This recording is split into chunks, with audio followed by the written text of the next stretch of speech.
So let's do the question answer and उसके बाद आप जो है नया चैप्टर शुरू करेंगे.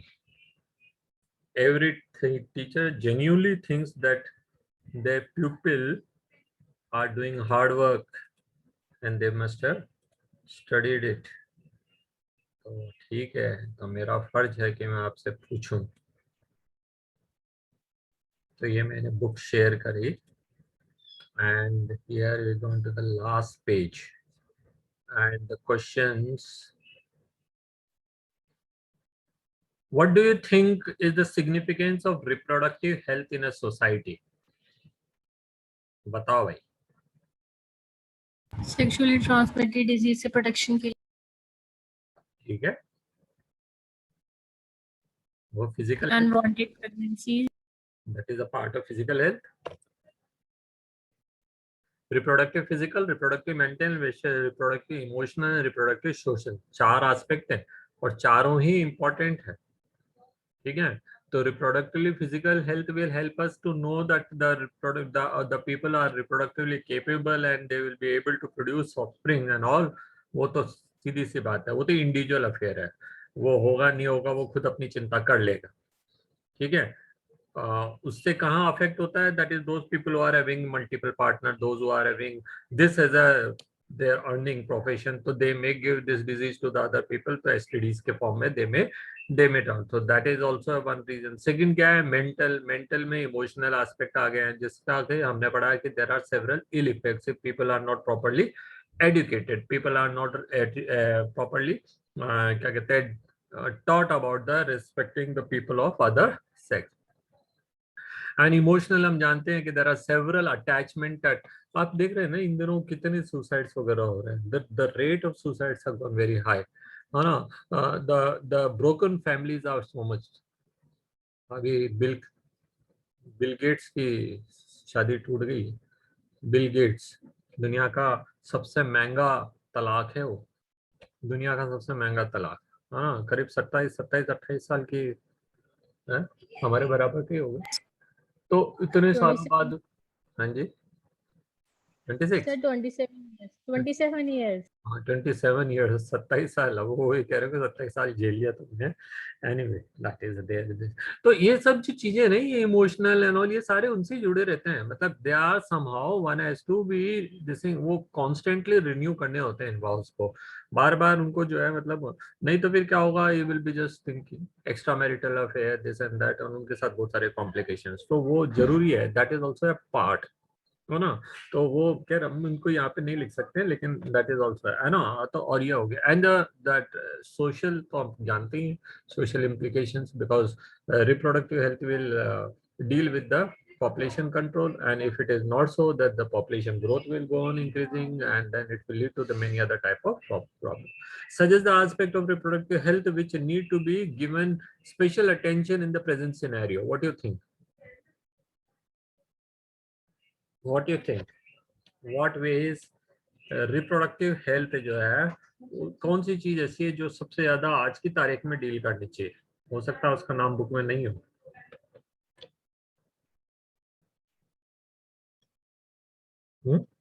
Counselling and creating awareness among the people.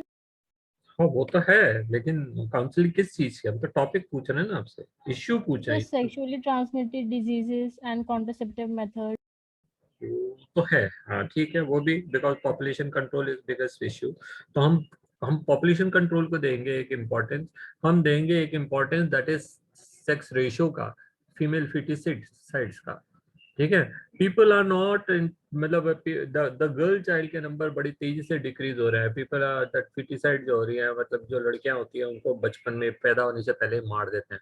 So that issue is required to be given special importance. Then population control has to be given special importance. Again, the equal opportunities for the male and the female, that is given importance. And then respecting the people of other sex, वो तो है ही है. Is sex education necessary in school? हमने बहुत कुछ पढ़ा sex education में. Do you think it is really required to be taught in the school? Yes sir. Why?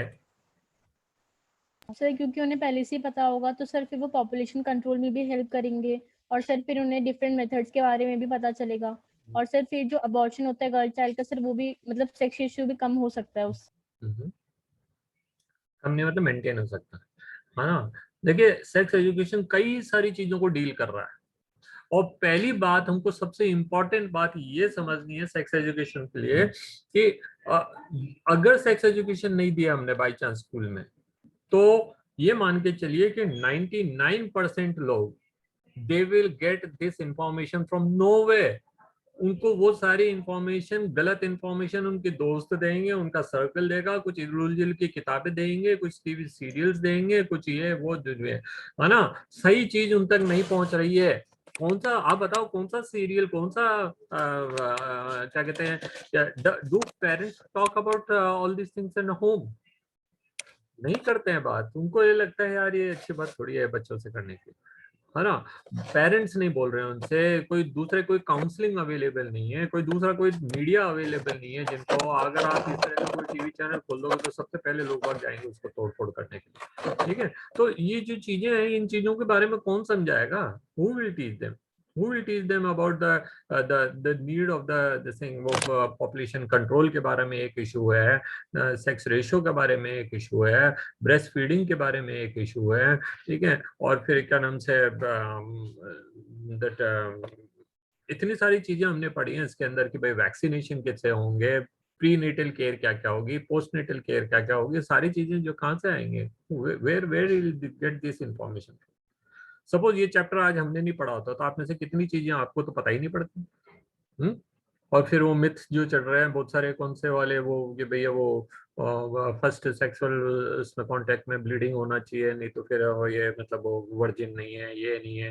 फिर वो कि भैया वो बच्चा जो लड़का व लड़की पैदा होना हो तो वो तो औरत का वो होता है, आदमी तो हमेशा ही है, एंड अगर किसी में कोई डिफेक्ट है तो वो तो हमेशा मतलब अगर कोई कपल अगर बच्चा पैदा नहीं करवा रहे हैं तो defect lies only with the female.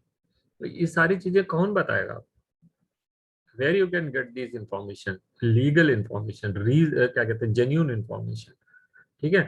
So all these things are better tackled under the topic of sex education, ठीक है।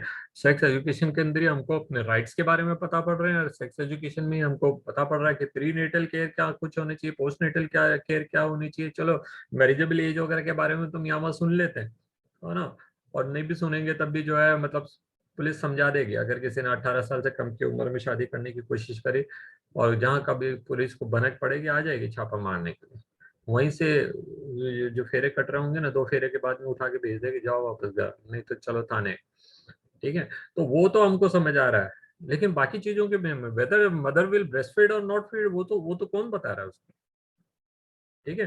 तो ये चीजें जो है हम सेक्स एजुकेशन के बारे में बहुत अच्छे से जो है स्कूल में सीख रहे हैं, that is necessary, otherwise there will be no genuine knowledge pass to the children. फिर वो क्या होगा, they will be getting the information from here and there which will be the misleading information, they will be containing myth, they will be leading to the number of other problems, and बहुत कुछ मतलब हमको गलत सलत चीजें देखने को मिलेगी, ठीक है। Question number 4, do you think that the reproductive health in our country has improved in the past 50 years? Do you think कि 50 साल में हमारे देश की हालत में कुछ फर्क पड़ा है रिप्रोडक्टिव हेल्थ में? और दूसरा है कि if he has mentioned some such areas of improvement, कहाँ पे आपको लगता है, कौन कौन से फील्ड में? Maternal and infant mortality rate decrease हुई है due to the post natal care. और फैमिली फैमिली प्लानिंग से मोटिवेट करा उनको कि आपको हमेशा 2 बच्चे रखने चाहिए, ठीक है।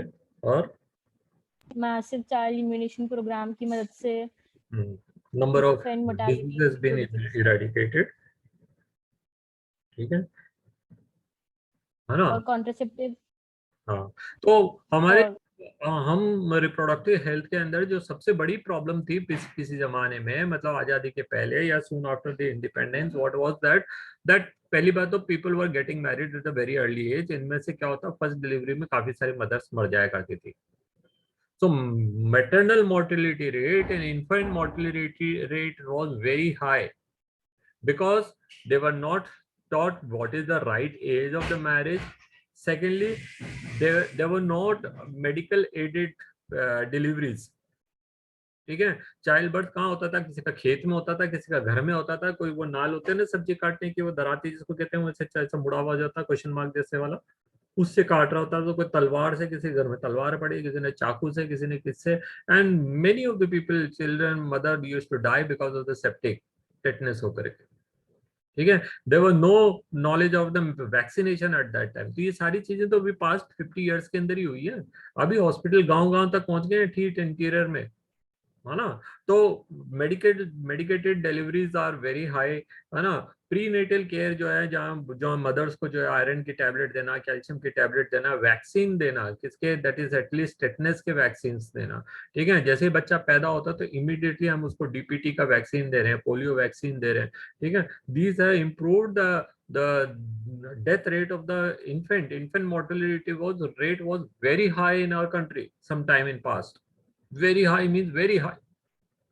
और फिर भी मैंने आपसे कहा था कि हर घर में कम से कम 7-8 बच्चे होते थे। क्यों होते थे? क्योंकि उनको पता ही नहीं है कि वो बच्चा कहाँ जवानी तक पहुंचेगा कि नहीं पहुंचेगा। There were so many different type of diseases and all that has been greatly tackled by vaccination programs, by hygienic this thing, knowledge of the this thing, है ना, and prenatal and postnatal cares। ठीक है, RCH में पहले ये नहीं थे। तो बच्चे तो भगवान की देन है, भगवान ने लिए, भगवान ने दिए, भगवान ने लिए, और खुश रहते थे।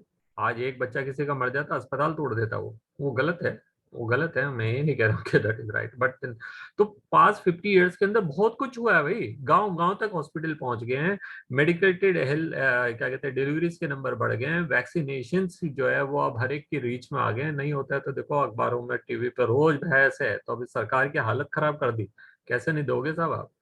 तो वो सरकार जो कल तक मतलब पिछले वीक में ये कह रही थी कि भाई हम सेंट्रल गवर्नमेंट को तो 150 में मिलेगा, आपको तो 300 में मिलेगा, और प्राइवेट में तो 700 का मिलेगा। उनको मजबूर होकर के जो है उन मेडिकल कंपनी से, उन वैक्सीन कंपनी से बात करनी पड़ी, और उनको रेट कम करवाने पड़े। दैट मीन्स गवर्नमेंट है पावर, गवर्नमेंट के पास है, गवर्नमेंट कच्चा माल उनको सस्ते में अवेल करा सकती है, गवर्नमेंट अपने टैक्स हटा सकती है। ऐसे ही अगर सब बात करेंगे तो पेट्रोल के रेट भी कम हो सकते हैं। क्यों? धड़ाधड़ गवर्नमेंट जो है, भाई जब इलेक्शन के टाइम में रेट नहीं बढ़ सकते हैं तो बाद में भी नहीं बढ़ सकते। तो यहाँ जो है ना, मतलब एक्चुअली विल पावर नहीं है। अच्छा, एक्चुअली क्या है, मतलब आदत हो गई लोगों की, जब तक कोई बोल नहीं रहा तब तक क्यों करे।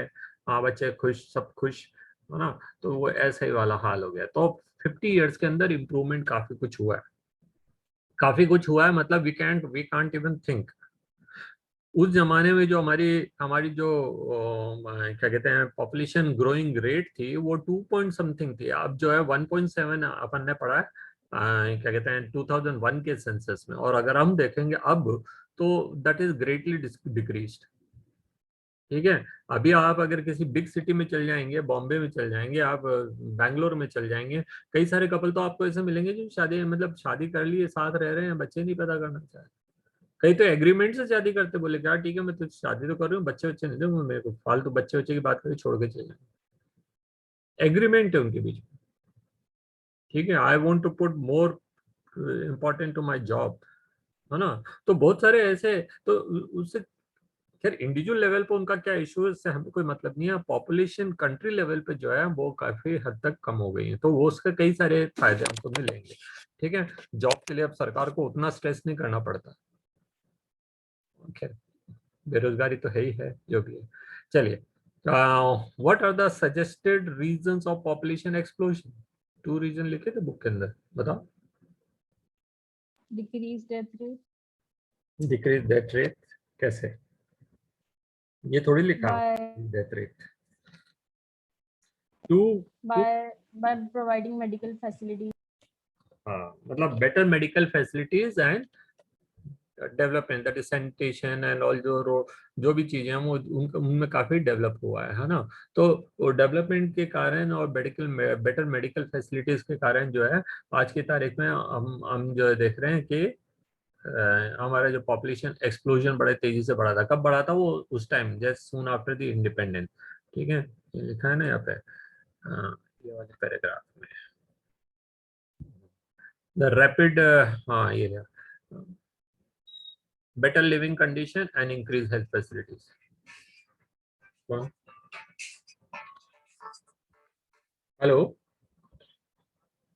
हाँ बोलो। हाँ, ईमेल तो लेना है ना। ओके, तो ये दो कारण थे जिनके चलते कि पॉपुलेशन हमारी बढ़ी, तो मतलब क्या हुआ कि डेथ रेट तो ग्रेटली कंट्रोल हो गई, लेकिन बर्थ रेट जो है उतने उससे लोगों ने कंट्रोल नहीं करी है। Okay, is the use of contraceptive justified? yes sir. Yes, for the concern of population growth, तो controlling population growth और for a healthy family, अगर कोई फैमिली को मतलब अपने आप में भी सुखी से रहना है, अपने बच्चों को बेस्ट ऑफ बेस्ट फैसिलिटीज देना है, जो कि हर माँ बाप की ड्रीम होती है। Every mother and parents want कि भले मैं एक टाइम कम खाऊं लेकिन मेरे बच्चों को बेस्ट से बेस्ट दूं।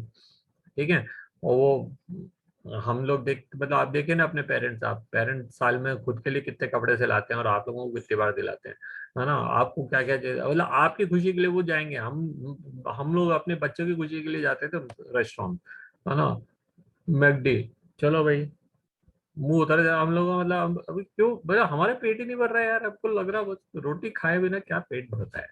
और वो एक जरा सा वो खा लिया बर्गर वगर, वो कुछ खा लिया और चलो पेट भर गया, अरे कैसे भरता है यार पेट, हम तो सोचते नहीं, चलो वापस आके घर पे आके खा लेंगे। तो ये तो माँ बाप क्या है बच्चे के लिए सोचते हैं हमेशा, हाँ। तो ये जरूरी है कि छोटा फैमिली हो रहेगा तो वो उसके बारे में ज्यादा अच्छे से कर सकेंगे।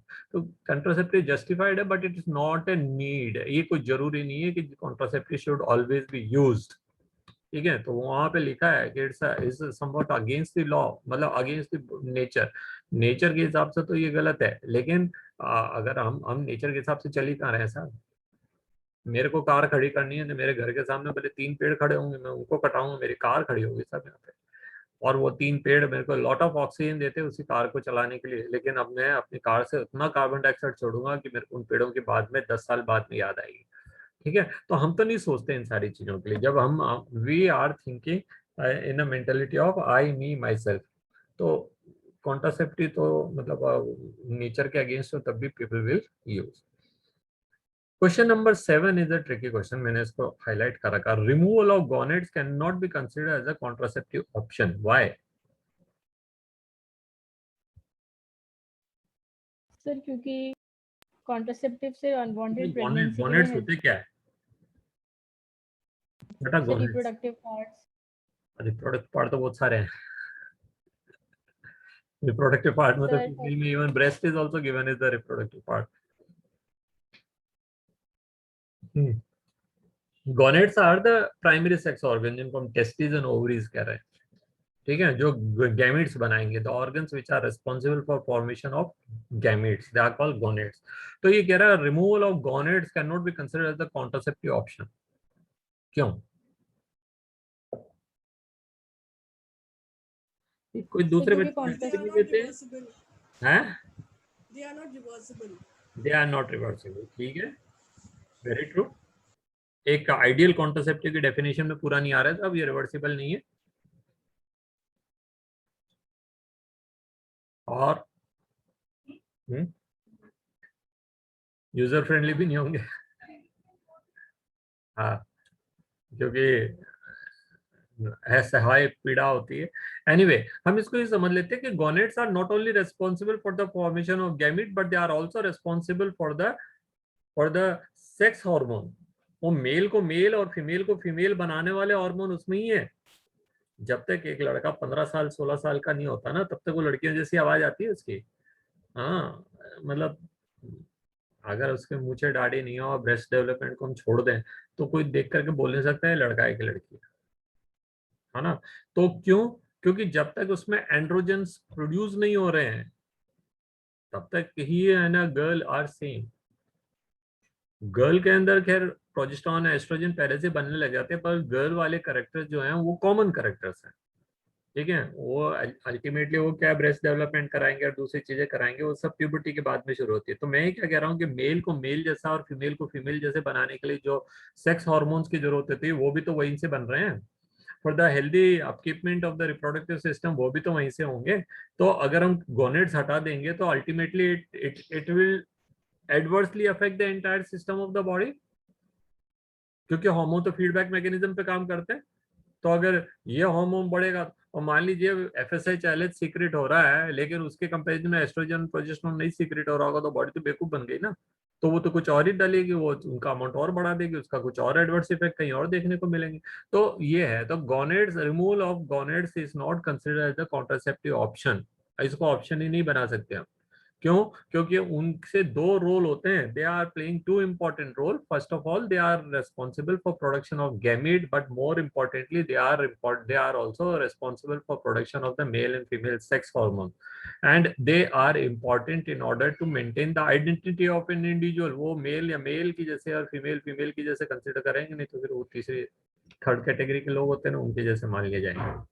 ठीक है, तो मैं 5 मिनट के लिए नीचे मैम के लिए सेटअप करके आता हूँ, तब मैं नेक्स्ट मीटिंग चालू करूंगा, तब मैं इसको बंद कर देता हूँ।